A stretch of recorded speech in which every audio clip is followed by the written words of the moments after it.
Je le disais, les collectivités sont en phase de réflexion. Et donc, c'est pour ça que la CRES a conduit un panorama l'année dernière sur la situation actuelle des collectivités bretonnes, où elles en sont de la réflexion, quels choix elles choisissent et quelle pouvait être la place des acteurs de l'ESS dans ce déploiement des solutions de tri à la source, quelles étaient leurs activités et comment faire pour massifier en fait cette gestion des biodéchets. J'en parlerai tout à l'heure 2 mots sur le panorama. Mais l'idée, c'était de vous donner à voir aujourd'hui plutôt des retours d'expérience et des témoignages d'acteurs, puisqu'il existe une bibliographie assez fournie sur le sujet et de nombreuses formations et de nouveaux webinaires. C'est pour ça qu'aujourd'hui, on vous a fait le choix de vous proposer 3 témoignages. Donc, 3 témoignages. Une première séquence avec Renate Schaeffer, qui est chef de projet du projet Reflex et qui propose une solution globale de proximité pour la réduction et la valorisation locale des bioressources. Un deuxième temps sur un retour d'expérience d'une collectivité sur le déploiement d'aires de compostage partagées avec Clément Lecard de Golfe du Morbihan Van Agglomération. Et une dernière séquence avec Stéphane Le Guen, qui est formateur sur la prévention et gestion de proximité et donc de la SCOP Terrao. À l'issue de chacune des interventions, on aura des temps de questions-réponses, donc n'hésitez pas à interagir dans la conversation. Renate devant partir à 9h20, je me permettrai de faire le maître du temps et je vous passe la main. Renate, vous pouvez partager votre écran, j'arrête le mien de mon côté. Très bien. J'arrive. En fait, je suis là, mais je partage mon écran. Je vous laisse me dire quand vous voyez ce que je vois en mode présentation. Et bon, on voit. Oui, c'est bon. Écoutez, bonjour à toutes et à tous. Donc, je suis Renate Schaeffer, directrice du projet et de développement d'un groupement qui s'appelle Reflex. Pour vous dire ce que fait Reflex, Reflex est là pour accompagner l'ensemble des acteurs d'un territoire donné pour transformer les biodéchets en précieuses ressources. Vous le lisez là. Vous voyez en bas 5 petits logos qui sont les 5 cofondateurs de Reflex. J'y reviendrai. Je viens de dire qu'on est là pour transformer des biodéchets ou des déchets en précieuses ressources. D'ailleurs, chez Reflex, on a forgé le terme bioressources pour sortir de la notion de déchets et dire que la matière organique est une ressource tellement précieuse que la première chose à faire, c'est de même réduire à la source la production d'un biodéchet, entre guillemets. Donc, on intègre dans la proposition, dans le projet de Reflex aussi l'anti-gaspillage. Vous voyez ici le résumé de l'offre de service de ce groupement. 4 spécialistes opérationnels qui sont spécialisés dans le compostage local à différents niveaux, que ce soit les professionnels ou les citoyens, et l'alimentation durable dans laquelle on intègre justement aussi toutes les démarches d'anti-gaspillage, notamment dans les établissements scolaires, mais ça peut aussi se faire évidemment à l'échelle des ménages. 4 spécialistes alors que vous voyez 5 logos. Je prends 2 minutes pour vous expliquer, pas 2 minutes parce que je n'ai que 5 ou 8 minutes pour intervenir rapidement. 4 spécialistes, c'est les 4 premiers logos que vous voyez. Compost Institut Nantes, Environnement solidaire, le Zest en Plus et Composterie sont les acteurs opérationnels dans le groupement. Les Écosolis sont un pôle territorial de coopération économique très connu sur Nantes qui accompagne plein de projets émergents dans le domaine de l'ESS et qui ont accompagné aussi du coup la naissance de Reflex. Reflex est né en avril 2021, donc une structure relativement récente, alors que les cofondateurs sont les acteurs historiques nantais spécialisés dans le compostage local. En premier lieu, Composterie, qui fête cette année ses 15 ans et qui est spécialisée dans tout ce qui est compostage partagé des citoyens. Alors que Compost Institut Nantes, qui est une émanation de Composterie, est spécialisée dans la collecte des professionnels et donc des volumes aussi beaucoup plus importants. et d'un compostage, d'une technique de compostage de territoire, donc en bout de champ en partenariat avec les agriculteurs. Je sais qu'il y a Julien Pochet, j'ai vu Julien Pochet dans les participants, Compost in City Guérande. Donc, si vous avez des questions, quand je ne serai plus là, je m'excuse d'avance, sur le compostage de territoire, Julien sera là pour répondre aussi à ces questions-là. Vous voyez les 4 solutions, à commencer par la sensibilisation. Je vous ai déjà parlé de l'anti-gaspillage, de la collecte, des différents modes de collecte et du compostage local. Et tout ça, on le fait dans une logique de territoire. Et le mot d'ordre, ce qui nous réunit tous, c'est d'organiser le retour au sol de la matière organique à différentes échelles. Pour résumer, la promesse de Reflex, le positionnement de Reflex, c'est à la fois de nourrir les sols et les personnes. Ce qu'on veut dire par là, c'est qu'on intègre au-delà de la solution technique, le retour au sol, donc la collecte de la matière organique, le retour au sol et l'anti-gaspillage, également la notion du lien social et de la cohésion sociale, de la solidarité à l'intérieur de toutes les solutions qu'on déploie. Donc, on s'appuie vraiment sur trois piliers. Nourrir les sols et les personnes résume bien tout ce qu'on fait chez Reflex. Pour illustrer qui est derrière ça, vous voyez en première ligne, et c'est le cas de le dire, le conseil d'administration de Reflex et ma petite tête derrière. Dans le PowerPoint, en fait, dans le PDF qu'on va vous envoyer, vous aurez aussi une description très courte de chacune des structures. Et on va peut-être vous faire grâce de cette photo. C'était juste pour illustrer qu'il y a des hommes et des femmes derrière ce projet, évidemment. Pour vous situer, vous êtes en Bretagne. Nous, on est basé à Nantes. Donc, voilà, vous voyez à droite les Pays de la Loire, ensuite Nantes. Et Reflex, aujourd'hui, a un territoire pilote, est en phase pilote, sur un quartier prioritaire de la politique de la ville qui s'appelle le Grand Bellevue, qui est situé un peu à l'ouest du centre-ville de Nantes et qui a la particularité d'être à cheval sur 2 communes, la commune de Nantes et une commune de l'agglomération nantaise qui s'appelle Saint-Herblain. Donc, on a en plus une petite complexité territoriale parce que on fait tout en double. Tous nos interlocuteurs sont évidemment à la métropole, en fait en triple même, à la métropole, côté ville de Nantes et côté ville de Saint-Herblain. Comment on intervient et à quel niveau on intervient? Là aussi, je ne vais pas prendre 10 minutes pour vous faire la visite complète de cette illustration, de cette infographie. C'est juste pour partager avec vous finalement l'endroit, les gisements très multiples des bioressources. Je ne vous apprends rien, mais c'est toujours bien de se l'illustrer et finalement de vous montrer par cette infographie que Reflex a été créé pour être en capacité d'adresser tous les gisements là où ils sont, tous les gisements de bioressources évidemment, là où ils sont, avec la solution adaptée qui convient, dans une logique de territoire. Je vous donnerai quelques exemples plus concrets. Vous aurez cette diapo aussi pour rentrer dans le détail. Tout ce qui est écrit en vert, ce sont les solutions que Reflex propose de par ses cofondateurs. C'est-à-dire que Reflex est vraiment le groupement qui déploie finalement les solutions déjà existantes et qui crée des synergies complémentaires entre ces différentes solutions en partenariat avec les collectivités. Je sais que c'était une des questions de Pauline. Comment on travaille, nous, avec les collectivités? Et vous avez la réponse. En fait, on travaille avec tout le monde, pour et avec tout le monde. Nos partenaires et nos clients sont à la fois les collectivités, à différents niveaux. Les compétences sont différentes entre les métropoles pour les déchets des ménages,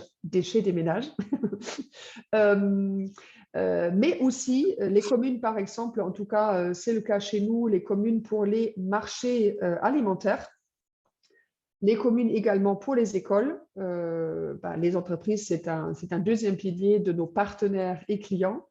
Les bailleurs sociaux, aspect très important pour tout ce qui est compostage en pied d'immeuble, ce qui est évidemment aussi possible dans des copropriétés privées, et les particuliers avec une dynamique citoyenne importante, notamment autour du compostage partagé.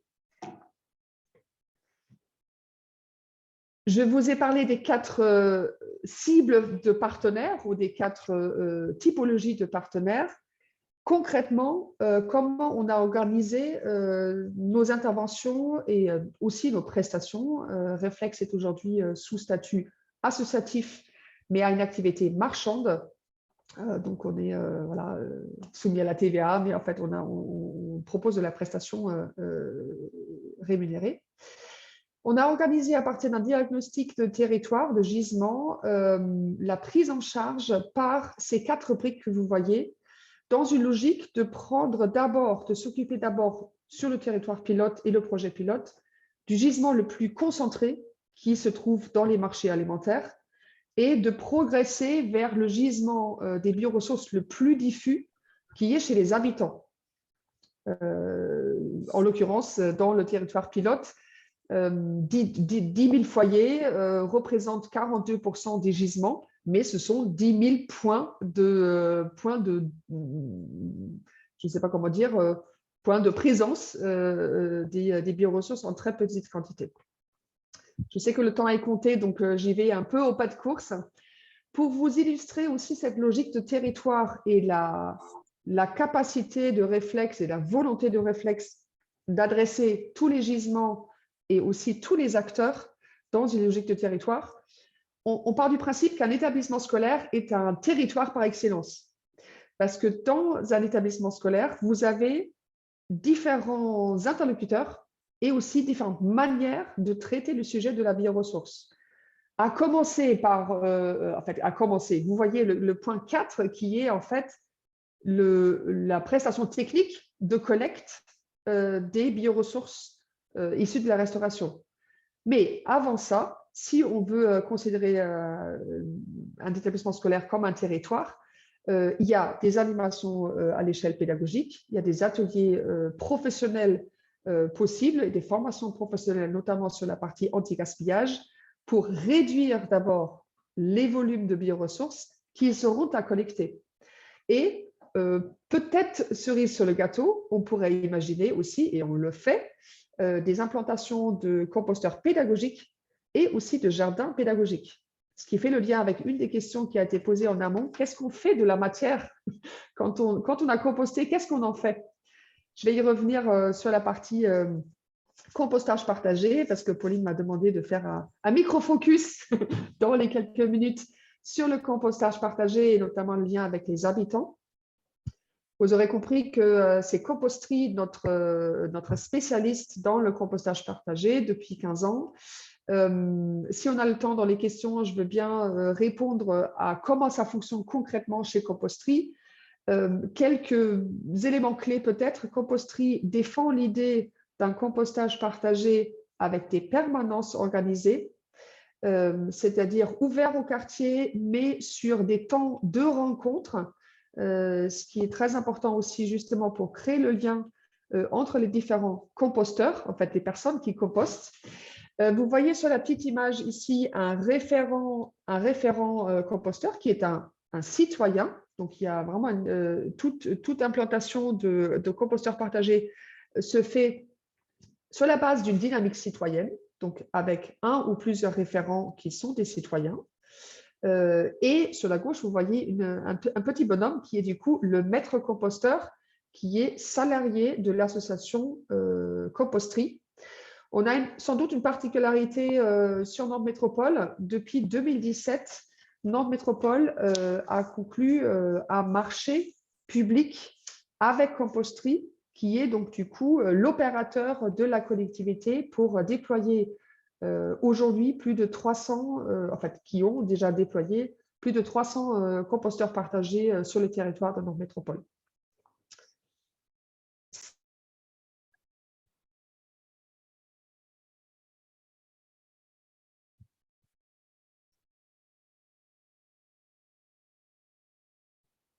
Merci Renate. Je réactive le son. Est-ce que vous m'entendez? Oui, c'est bon. Alors, il nous reste 1 minute avant, avant ton départ. On a eu une question. Est-ce que Reflex peut intervenir en dehors de la métropole rennaise, en l'occurrence au nord-est de l'île-et-Vilaine?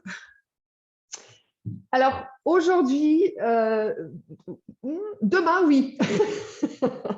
Alors, aujourd'hui, on a vraiment comme territoire d'intervention plutôt la métropole nantaise et pas rennaise.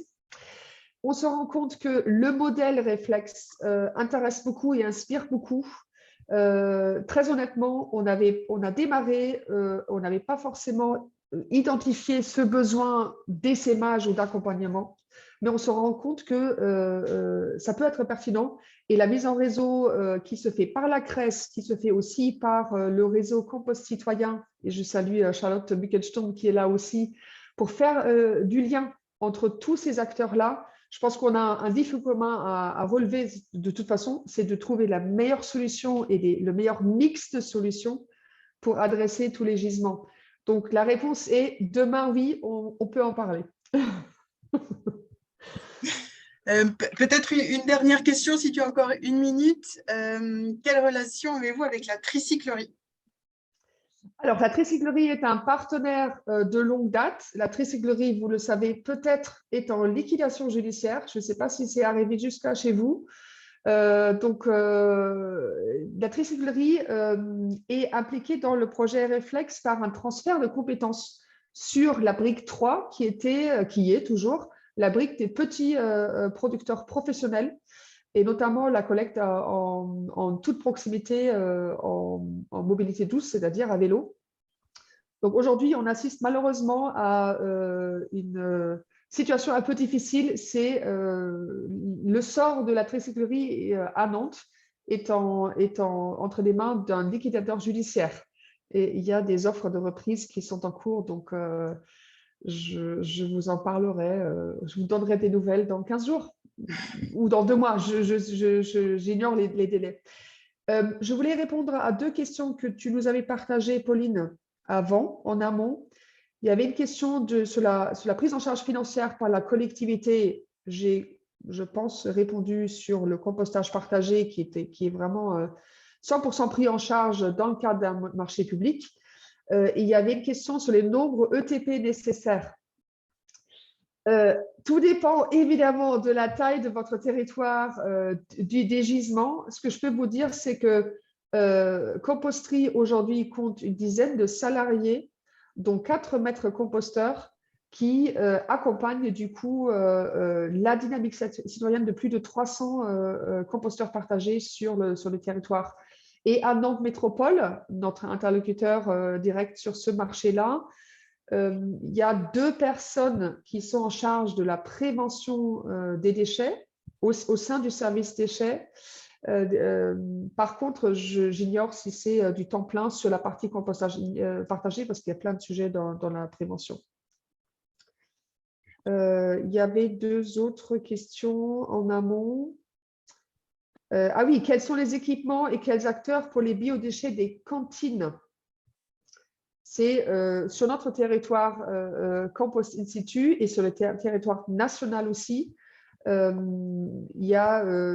sais qu'il y a des discussions pour élargir le réseau côté Rennes, Saint-Malo et Concarneau par le réseau Compost in situ national, en l'occurrence, qui sont à chaque fois vraiment des coopératives, des projets de proximité pour le compostage de territoire. Ok, merci beaucoup. Il est 9h23, Renate. Je vais devoir vous laisser, je suis vraiment désolée. Merci beaucoup de ton intervention, de ta participation. Et très à bonne bientôt. continuation à vous. Au revoir. Au revoir. Au revoir. Merci.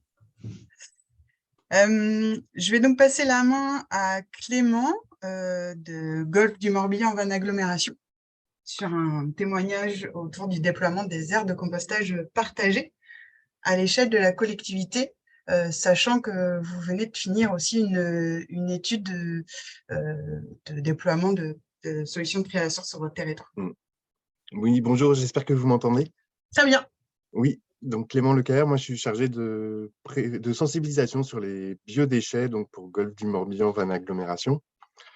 du coup, qui est une collectivité d'agglomération qui est issue de la fusion de 3 territoires, donc anciennement Vanaglo, la communauté de presqu'île, la communauté de communes de la presqu'île de Ruisse et la communauté de communes du Loc. Donc ça représente voilà, un peu plus de 170 000 habitants sur 34 communes, avec un territoire qui est assez contrasté en termes de typologie d'habitat.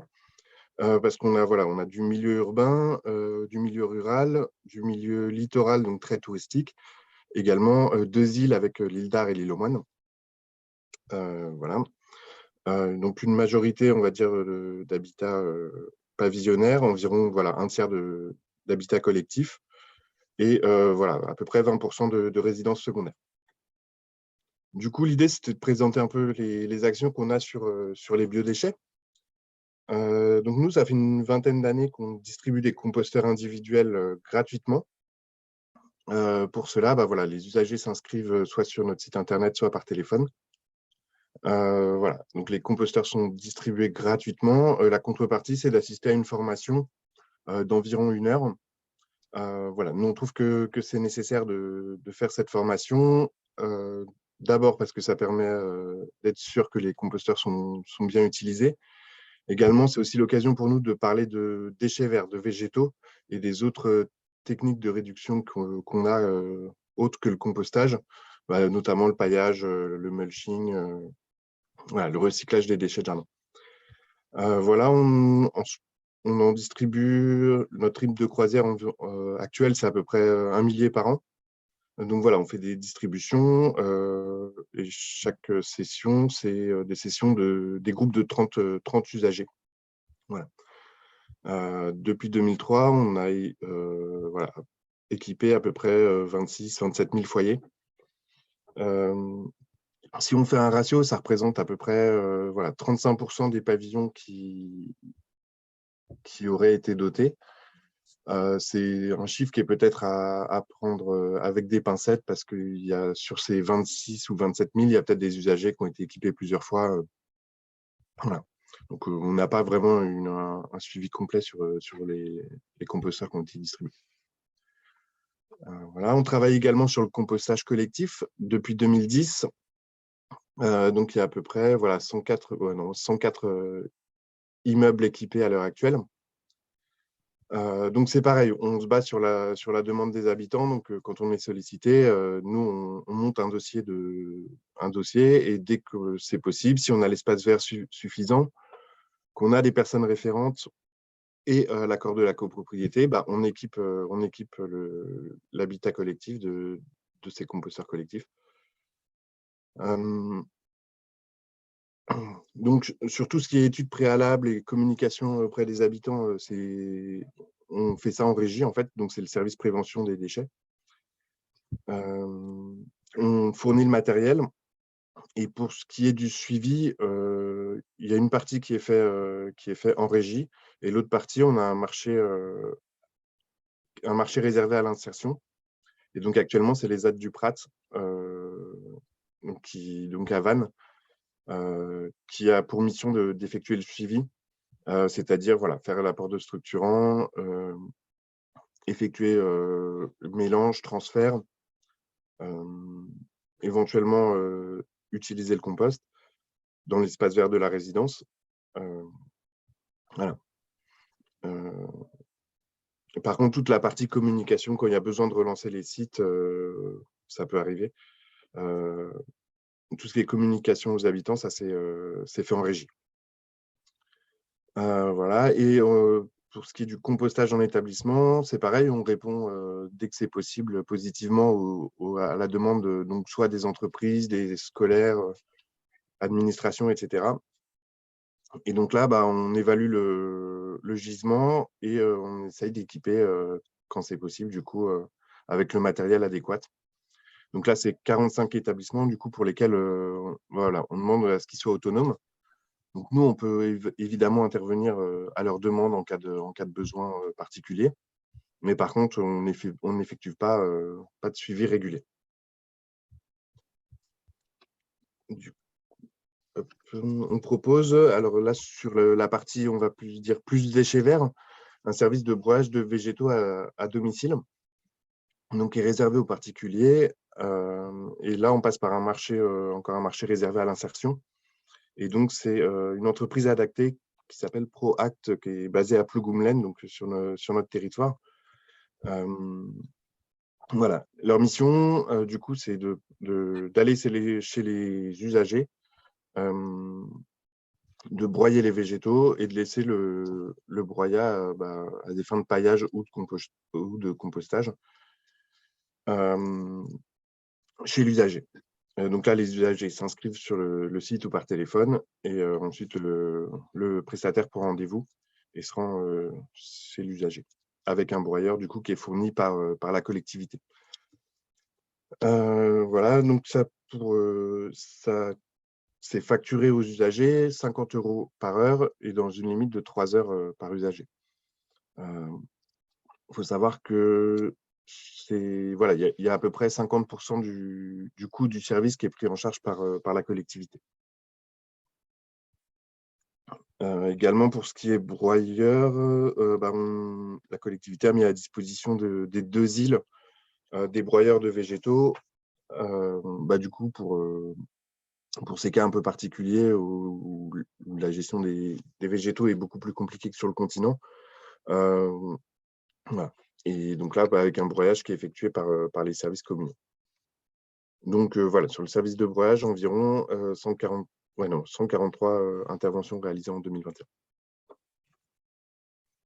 Également, d'autres actions de sensibilisation sur la partie végétaux, toujours, notamment dans les déchetteries, où voilà, on réalise 6 animations par an, dans l'idée d'aller à la rencontre des usagers qui sont producteurs de végétaux, de les inciter à recycler sur place des végétaux. Et pour ça, on travaille avec du coup la SCOP Terrao. Donc Stéphane Le Guen aura l'occasion de présenter ses activités juste après. Et donc voilà, il y a un agent de la collectivité, un agent et un animateur de Terrao.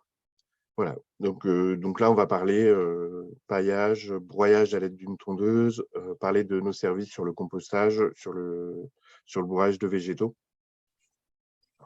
Voilà, pour essayer de limiter l'afflux en déchetterie. Également, voilà, sur différents événements, quand c'est possible, notamment le salon Vannes Côté Jardin, qui est un grand salon sur le végétal qui a lieu à Vannes tous les ans. Et donc, pour nous, c'est l'occasion de toucher ce public particulier qui dispose d'un jardin. Et donc, c'est pareil, on travaille également avec Terrao sur cette animation-là.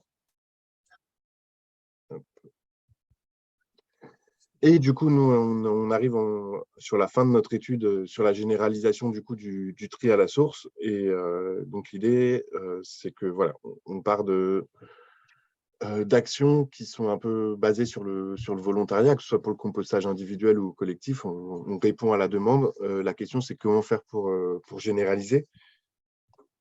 Et donc, nous, plutôt la conclusion, ce vers quoi on se dirige, c'est plutôt de privilégier le compostage quand c'est possible. Et donc, pour nous, pour l'habitat individuel, vraiment, je pense qu'on va vraiment s'orienter en gros, uniquement vers du compostage individuel. Donc, on va dire pour les jardins supérieurs à 100 mètres carrés, notre solution sera de proposer du compostage individuel. Et pour ce qui est de l'habitat collectif, à partir du moment où on a un espace vert et où c'est possible, la solution qu'on préconisera sera le compostage soit en pied d'immeuble ou alors du compostage de quartier. Voilà, et donc on envisage une collecte là où ce ne sera pas possible de faire du compostage. Et du coup, ce serait du porte-à-porte, de la collecte en bac, pied d'immeuble, là où on est en secteur porte-à-porte, et là où on est en secteur enterré pour les ordures ménagères, ce serait de l'abri-bac. Donc, voilà ce vers quoi on s'oriente. Et donc, l'idée, c'est qu'en 2023, nous, on va lancer une expérimentation sur la commune de Saint-Avé, a priori. Voilà, l'idée, c'est de tester tous ces dispositifs, donc pousser le compostage individuel quand c'est possible, faire du compostage collectif là où c'est possible et expérimenter une collecte, donc d'ici deuxième semestre 2023. Voilà, et donc pour ça, enfin voilà, dans cette réflexion-là, on a fait plusieurs expériences, notamment du compostage de quartier, donc notamment en milieu dense. Donc c'est une expérimentation qu'on a tentée dans le centre-ville de Vannes. Pour les habitants de l'Intramuros, donc pour ceux qui connaissent, un milieu très dense avec assez peu d'espace vert. Et du coup, on avait ouvert deux sites. C'était à l'automne 2021. Mais la conclusion de cette première expérimentation, c'était, voilà, on était vraiment très surpris de la quantité et de la qualité des apports qu'on a eus. C'est-à-dire que les gens ont vraiment joué le jeu et ils jouent encore le jeu en respectant bien les consignes. On n'a quasiment aucun indésirable. Et on voit que les gens voilà, participent, font bien le mélange, etc. En revanche, on a un peu été victime de notre succès, c'est-à-dire qu'on a un peu trop d'efforts pour le type de dispositif. Et de notre part, ça nécessite quand même pas mal de suivi. Ça nous a aussi amené à trouver des exutoires parce qu'on ne pouvait pas, à un moment, on était débordé et on ne pouvait pas justement laisser le site déborder. Donc là, on a trouvé voilà, plusieurs partenariats, notamment avec des jardins familiaux pour évacuer le compost. Donc voilà, très satisfait de la réaction des habitants à cette expérience. Après, c'est un dispositif qui a peut-être ses limites par rapport à la quantité d'apports qu'on a. Et sinon, sur le compostage individuel, du coup, vu que l'idée de nous, c'est d'aller vers ça, on a essayé du coup de faire la promotion sur une commune en porte-à-porte du compostage individuel. Pour voir, voilà, pour toucher les usagers qu'on n'avait pas l'habitude de toucher par rapport à notre dispositif habituel, où là, c'est sur la base du volontariat. Et donc, le résultat, c'est que le point positif, c'est qu'on arrive à toucher des foyers qui ne s'inscrivaient pas et qui ne venaient pas spontanément chercher un composteur. Donc, 45% des foyers qui ne compostaient pas ont pu être dotés en porte-à-porte. Après, et donc nous, pendant ce porte-à-porte, on les a aussi formés, donc peut-être un peu plus rapidement que ce qu'on fait lors des réunions. Et donc après, en retournant voir les gens, on voit qu'il y a quand même une adhésion et un geste de compostage qui n'est pas aussi appliqué que les personnes qui s'inscrivent spontanément. Donc voilà, c'est des expérimentations qui nous permettent de nous orienter par rapport à ce qu'on veut faire sur le déploiement du tri à la source. Voilà, donc du coup, les enjeux pour la suite, pour nous, c'est voilà, comment trouver l'adhésion des personnes qui ne sont pas déjà équipées en composteur individuel.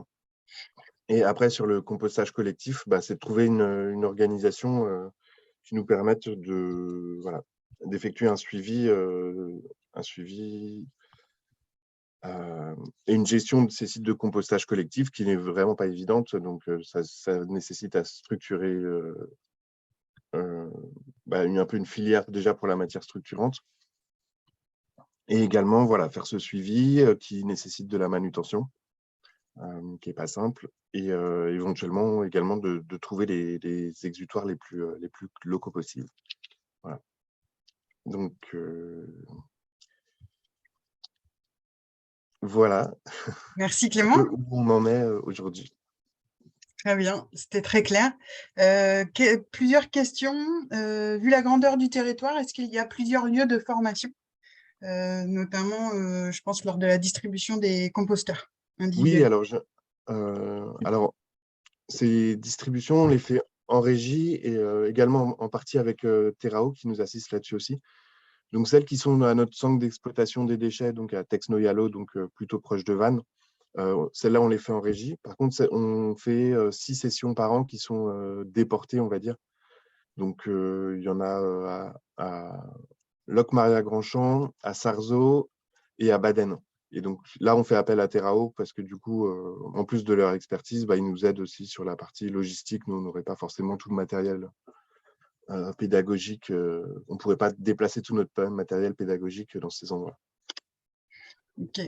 En termes de suivi, une question sur exactement quel est le suivi fait pour les composteurs collectifs et quelle est la fréquence en moyenne de passage sur les sites de compostage partagés dans le cadre de ce suivi. Alors, suivi, nous, on évalue. Alors, il y a certains sites qui sont autonomes, hein, et donc plutôt les petites résidences. Après, dans les grosses résidences, soit on passe 6 fois par an, soit 12 fois par an. Et donc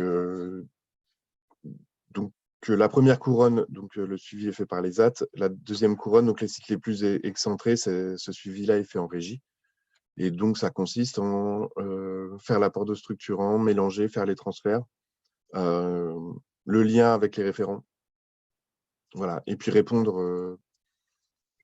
Moi, je préfère toujours que les référents nous appellent quand ils ont un souci plutôt que nous, on découvre les choses par après. Donc voilà. Donc, on répond aux demandes qui nous arrivent aussi. Voilà. Ok, mais il y a quand même un suivi régulier, un peu automatique qui se fait tous les 2 On mois. estime, il y a certains Ouais. sites qu'on laisse autonome, en fait. Mais bon, peut-être un suivi qui est fait au début et après, vous constatez que ça se passe bien et du coup, un suivi plus distancé. Ouais, voilà, c'est un peu au cas par cas. Ok. Comment faire pour les usagers qui ont un jardin de plus de 100 mètres carrés mais qui ne veulent pas de composteur et préfèrent la collecte en porte-à-porte? C'est toute la question. Ouais, non, j'ai présenté les orientations qu'on avait prises. Après, effectivement, hein, cette question va se poser. Concerner la collecte des biodéchets pour les cantines, la collectivité peut-elle utiliser la bioressource collectée?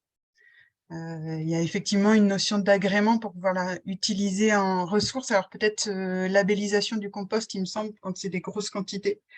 Est-ce que vous vous êtes posé cette question-là? Nous, on va expérimenter une première collecte et c'est vraiment à titre expérimental. Nous, en fait, on a un TMB qui a, nous, c'est le 6e, donc le syndicat de traitement des déchets, qui dispose d'un TMB, mais qui a développé, du coup, qui est en train de développer à côté une chaîne pour traiter uniquement du biodéchet. Donc, ça pourrait être traité, du coup, en valorisation énergétique dans cette usine-là et production de compost. Ok. Une dernière question et après je passerai la main à Stéphane. Suite au scénario adopté après l'étude biodéchets, quels moyens humains allez-vous mettre en place pour le déploiement et le suivi des aires de compostage? C'est pareil, c'est toute la question. On ne sait pas si on, si on fera en régie, si on fera appel, on fera un marché. On a à peu près, voilà, on estime qu'il faudrait à peu près 2,5 ETP en plus.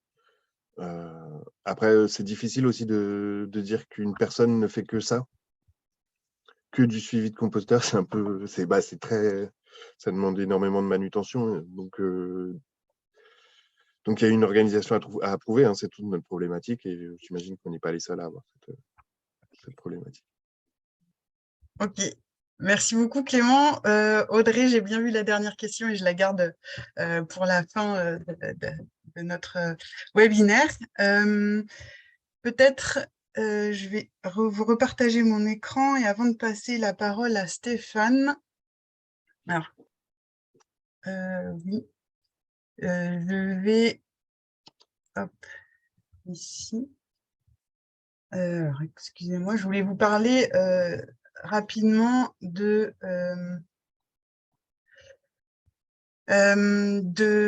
panorama qu'on a réalisé à la CRES. Alors, je ne sais pas quel écran vous voyez. Émilie, on voit celui des notes ou pas des notes? Non, on va celui de Clément. Peut-être que Clément, vous pouvez départager. Alors, j'essaye.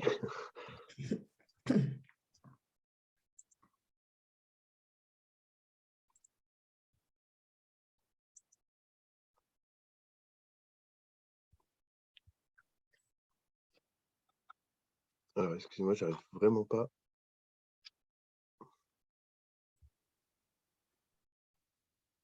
On voit ton écran, Pauline. Ça y Voilà. est. Mais on voit tes notes sur le côté. On voit mes notes sur le côté. OK. Alors, excusez-moi, je vais repartager. Alors, on recommence.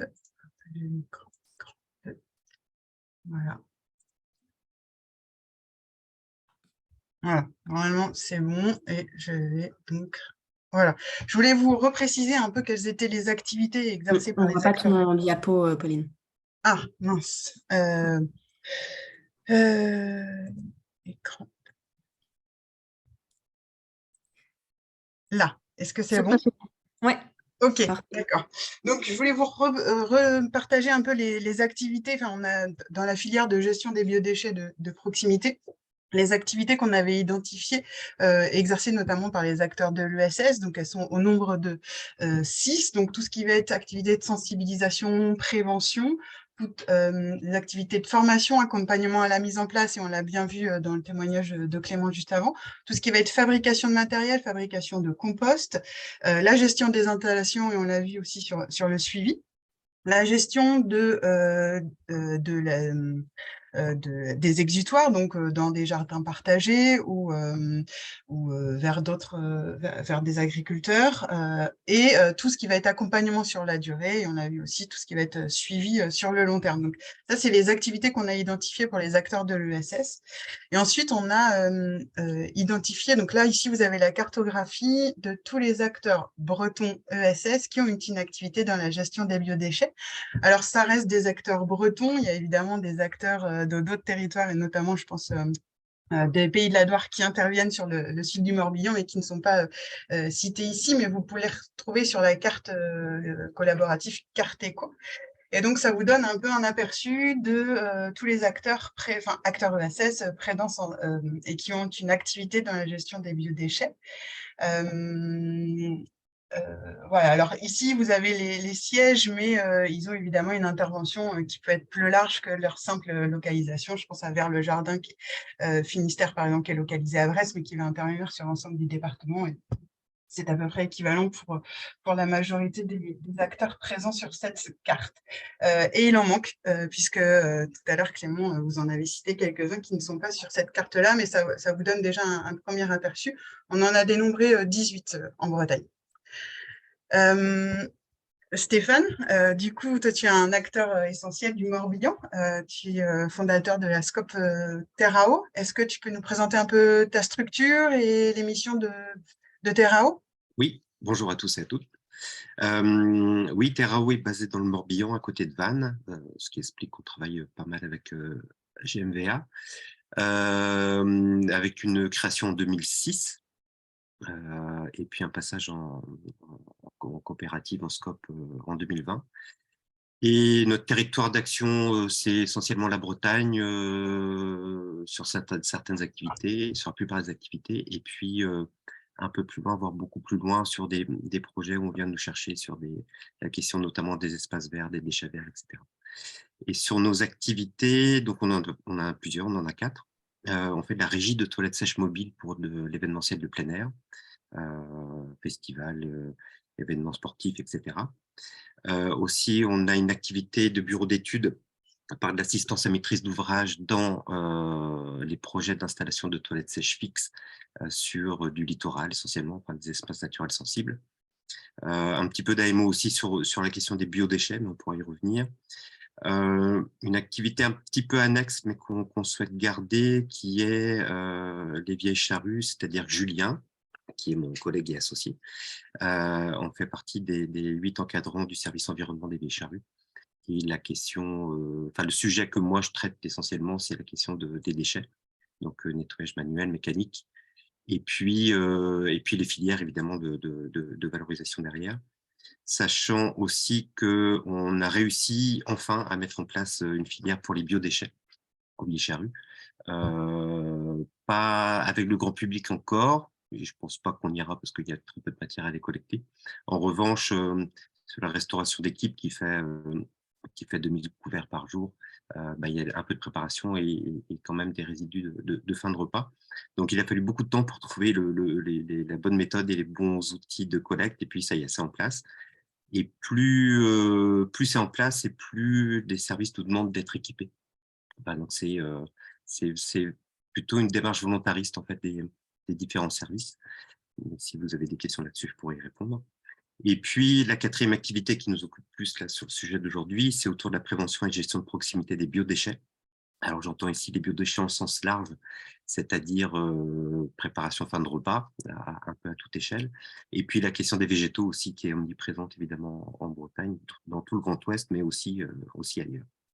Et sur ces thématiques prévention et gestion des biodéchets, de proximité des biodéchets, en fait, on a 2 grandes activités qui sont soit d'animation grand public. Donc là, on est missionné par des collectivités territoriales pour les représenter dans des endroits où ils n'ont pas forcément les compétences pour y être ou pas forcément le matériel pédagogique, c'est-à-dire des jardineries, des déchetteries, des foires aux plantes, enfin, toutes sortes d'événements où on peut aller toucher du grand public. Même, et c'est arrivé, des événements sportifs où la question des biodéchets n'est pas du tout le sujet principal, mais il y a du monde. Enfin, je pense à un événement en particulier à Pleuramel, plusieurs milliers de personnes, et c'est une occasion d'aller toucher du grand public sur ces questions de biodéchets. Donc voilà, soit de l'animation grand public, soit des formations professionnelles continues. Donc TerraWet organisme de formation depuis de nombreuses années. Et puis on met en œuvre notamment les référentiels de formation, donc prévention et gestion de proximité des biodéchets, à travers les référentiels que vous connaissez sûrement, qui sont les référents de sites, les chargés de mission, les guides composteurs et maîtres composteurs. Donc on est habilité par le réseau Compost Citoyen pour pouvoir les mettre en œuvre. Calliope, Datatoki, etc., pour pouvoir cocher un peu toutes les cases, notamment des CPF. Et puis, un sujet un peu transversal à tous ces référentiels, c'est la question des espaces verts publics, qui sont aussi producteurs de déchets verts, enfin producteurs, en tout cas apporteurs en déchetterie. Et donc, voilà, il y a de l'accompagnement aussi qui est fait avec ces collectivités-là. Et le croisement, il peut être un peu permanent avec des questions de biodéchets alimentaires, puisque les espaces verts peuvent devenir une ressource sur les structurants, qui est un peu souvent un des 2 points importants de faiblesse de la filière de gestion de proximité. Donc voilà sur nos activités, mais le sujet qu'on traite essentiellement, c'est celui de la matière organique.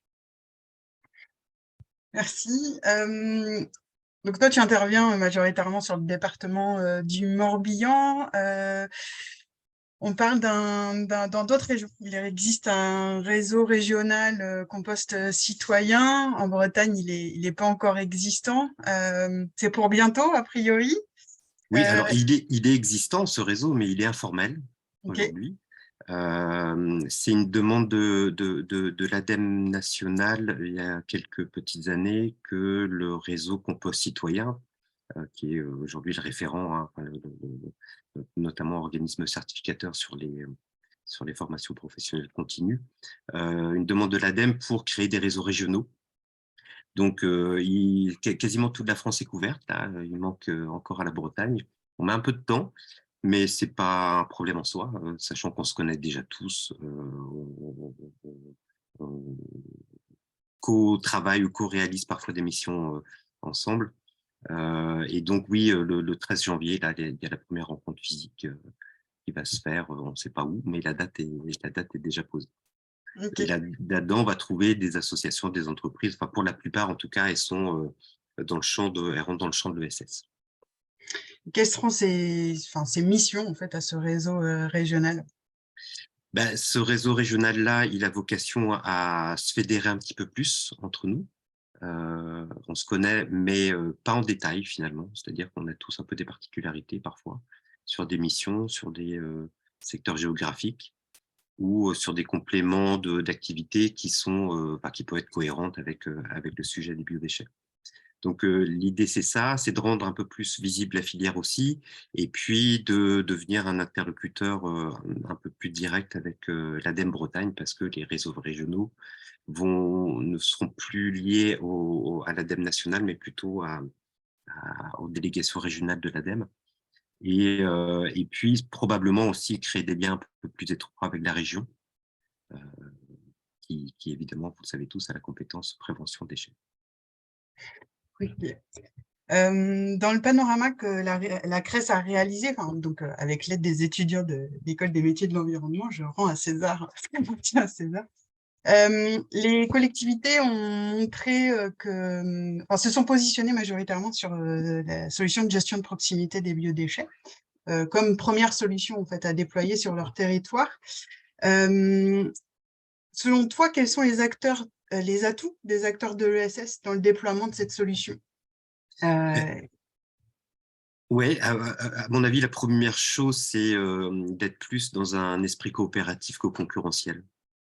Comme je vous disais, on se connaît déjà, on collabore parfois ensemble. Enfin, il y a eu un projet, une mission assez récente là, sur des formations de composteurs pour les chargés de mission biodéchets du Finistère, donc en lien avec le CIMET notamment, vers le jardin et puis la maison de la bio. Donc voilà, c'est cet esprit coopératif en fait,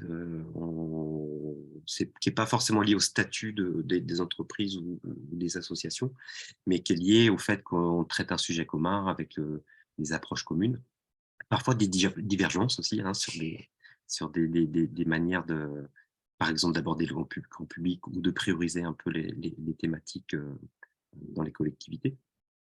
Mais il y a ce maillage existe déjà. Il y a peu de monde en Centre-Bretagne. Voilà, on voit bien sur la carte que tu montrais tout à l'heure. Le littoral est très représenté. Ça manque d'acteurs dans le Centre-Bretagne. Voilà, en tout cas, nous, on n'en connaît pas. Peut-être qu'il y a des structures qui se montent aussi, hein, étant donné l'impact que va avoir cette obligation de trier la source des biodéchets. Évidemment, le Centre-Bretagne va être concerné aussi, mais il est d'autant plus concerné, quand je dis Centre-Bretagne, c'est le Centre-Bretagne large, hein, très très large, notamment sur les végétaux. Voilà, alors je sais que le sujet du tri à la source des biodéchets parle très peu des déchets verts parce que on peut considérer que les déchetteries sont un outil de tri à la source des biodéchets, mais avec toutes les conséquences qu'on connaît derrière en termes de coûts, en termes de rotation, en termes de difficulté parfois de trouver des exutoires pour les composts issus des plateformes déchets verts des déchetteries. Merci. Alors, quelques questions. Y a-t-il des formations maîtres composteurs qui sont prévues pour 2023? Alors oui, nous on en fait depuis longtemps des formations de ce type-là. Elles sont un peu réactivées là ces derniers temps parce que, elles ont été un peu en pause parce qu'il y a une refonte de la formation professionnelle continue qui a beaucoup compliqué les choses, notamment pour faire accéder ces formations à des personnes en reconversion qui souhaitent bénéficier d'un CPF pour pouvoir assister à ces formations-là. Alors, il y a déjà un confrère qui les met en œuvre, ces formations-là. Nous, l'objectif pour Terrao, c'est de créer un nouveau parcours maître-composteur deuxième semestre 2023. Okay. L'objectif, il est là, sachant que pour accéder à un parcours de maître-composteur, il faut avoir suivi un parcours de guide-composteur complet. Donc, ça veut dire entre 4 jours et demi et 5 jours de formation, et qui va s'agrémenter l'année prochaine d'un nouveau module de formation qui va s'appeler le GC26, donc GC pour guide composteur et 26 pour la spécialisation autour de la réduction du gaspillage alimentaire. Ok, merci. Je regarde le temps qui file. Il y avait une question pour Clément tout à l'heure. Lors de votre expérimentation sur Monterre-Blanc, vous avez fait du porte-à-porte pour promouvoir le compostage individuel. Savez-vous pourquoi les 45% des personnes dotées ne compostaient pas avant? Et comment ont-elles été convaincues? Alors, donc un peu de tous les cas, mais peut-être voilà, les gens qui se sont dit en fait du fait qu'on passe chez eux, qu'on vienne sonner chez eux, qu'on leur pose la question et qu'on leur suggère de composter, peut-être voilà, ça leur a fait franchir le palier, quoi. Voilà, des usagers qu'on trouvait que c'était une bonne idée, on a su les convaincre d'au moins faire le test, d'au moins d'essayer. Voilà. Ok, merci. Merci beaucoup à tous les deux, Clément et Stéphane, de votre intervention. Peut-être pour aller un peu plus loin et pour continuer les réflexions sur la gestion de proximité des biodéchets, je peux vous inviter à aller voir le panorama qui a été réalisé, qui est disponible sur le site de la CRES, qui identifie les activités des acteurs de l'ESS et comment ils peuvent intervenir dans cette filière de gestion de proximité. L'ADEME avait sorti un dossier spécial l'année dernière, Biodéchets Objectif 2023, qui rassemble toute une bibliographie sur le sujet et qui reste encore d'actualité, même si elle date de l'année dernière. Et ils viennent de sortir une note qui parle de l'évaluation de la généralisation du tri à la source des biodéchets, et qui met donc en avant comme quoi la gestion de proximité est le choix privilégié des collectivités dans ce déploiement, que ce n'est pas la solution unique et qu'en fait, on l'a vu dans la présentation de Clément tout à l'heure, la majorité des collectivités font des choix, des multi-choix, et ils vont aller chercher la complémentarité des solutions qui répondent vraiment à la situation en local ou très local. Tout à l'heure, un des intervenants parlait de l'établissement, comme quoi c'était un territoire. Et donc, cette note de l'ADEME propose quelques recommandations, mais notamment le compostage de proximité au même niveau que l'ensemble des solutions, et incite à la mobilisation essentielle des usagers, et c'était flagrant dans les interventions qu'on a eues aujourd'hui, notamment en mettant des moyens humains dédiés et suffisants, tant à la phase de lancement qu'en phase de rythme de routine. Et cette notion était assez intéressante à voir transparaître dans cette note et dans cette note de l'ADEME. Et ensuite, vous avez ici le lien Carteco, qui est la carte collaborative des acteurs de l'ESS impliqués dans la gestion des déchets. Elle se complète tous les jours. Elle n'est pas encore exhaustive, on l'a vu aujourd'hui avec de nouveaux acteurs, mais elle est assez fournie en termes de connaissances des acteurs. On arrive au terme de cette heure. Merci beaucoup de votre participation. Merci à Clément et Stéphane et Renate qui a dû nous quitter avant. Le prochain circulaire se déroulera le 7 mars 2023 sur la filière valorisation du textile. Je vous enverrai l'ensemble des liens pour pouvoir visionner les diaporamas et le replay du webinaire d'aujourd'hui, et avec un questionnaire de satisfaction. Merci du temps que vous pourrez prendre à y répondre pour nous aider à poursuivre en fait ces circulaires et vous proposer des circulaires qui répondent à vos besoins. Et n'hésitez pas à vous inscrire à notre circulettre, notre newsletter, qui est la prochaine, devrait paraître au mois de janvier. Merci beaucoup et à bientôt.